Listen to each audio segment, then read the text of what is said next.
Hey y'all, I wanted to talk to you today about comparison. I think Cami touched on this a little in one of the first videos that we did, but when I was asked to share some encouraging words with you guys, I prayed about it, and this topic seemed to keep coming up. In one of my friend groups, someone sent a group text, and it was a podcast, and the topic was comparison. And all of the ladies were replying back that they had really needed to hear that day. I think it's just really easy for us to get caught up in comparison, even in day-to-day life, maybe in a conversation with a friend, and they talk about all of the chores and the work that they've done around the house, and you kind of compare your schedule to theirs, like, wow, I did nothing today compared to what they've done. So just hearing how many of the ladies in my friend group needed to hear about that topic, and then just thinking about even my daily struggle with comparison, I wanted to share some words with you guys about it. And I apologize if it feels like I'm just reading to you, but I am a little bit more of a writer rather than a speak-on-the-spot public speaker. So here are some notes about comparison that I wanted to share with you. By comparing yourself to others, you can quickly discourage yourself and become trapped in the sin of envy. God has a specific plan for you, and you won't accomplish that plan by looking at others. Count your blessings and not the blessings of others. You don't need what everyone else has. All you need is Christ. Give yourself peace by focusing on the Lord. And I think we've all heard the quote quite a bit, that comparison is the thief of joy.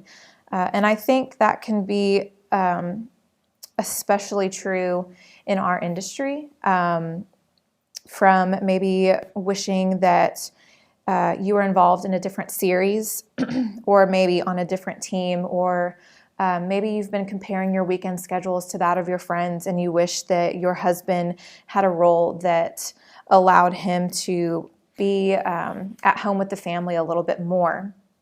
And I just wanted to remind you that we can't compare ourselves to others because we have no idea what God's plan or purpose is for someone else. A lot of times we don't know what the other person's journey has been. We tend to make comparisons to the best parts of people, or maybe the greatest or most obvious blessings that they have, but we haven't seen the storm and the struggle that they went through to get there.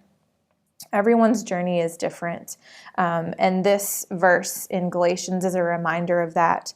Galatians 6:4-5 says, "Let each person examine his own work, and then he can take pride in himself alone and not compare himself with someone else. For each person will have to carry his own load."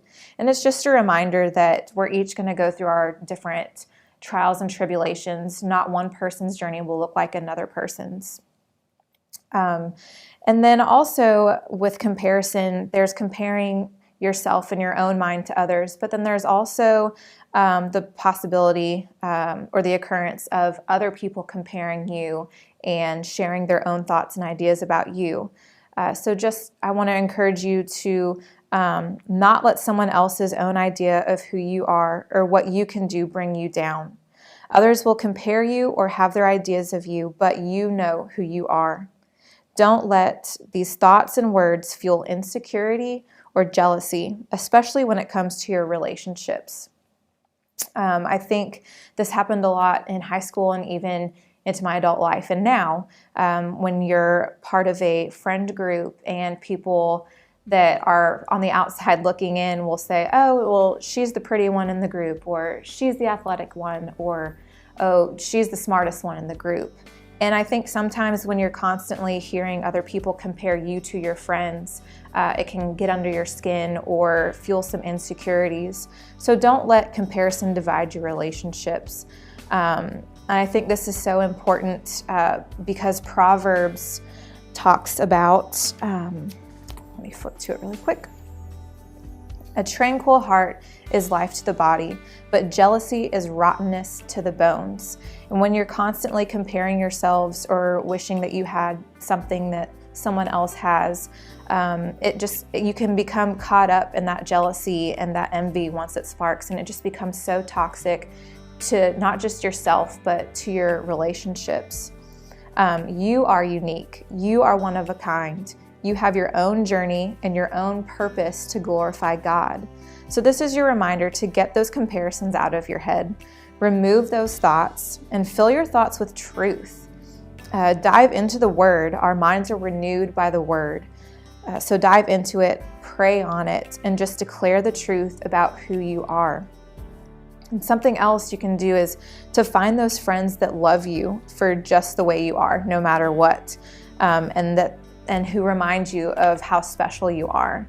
I personally have been able to find an amazing group of women that do this for me. We share things that are going on in our lives, and instead of judging or trying to compare their own struggles, they lift me up. So find that person or a few people who are that support system for you.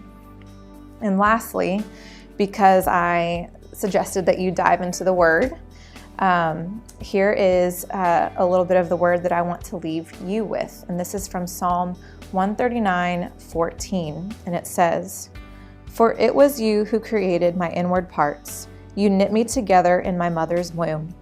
I will praise you because I have been remarkably and wondrously made." You are unique. Your journey will not be like anyone else's.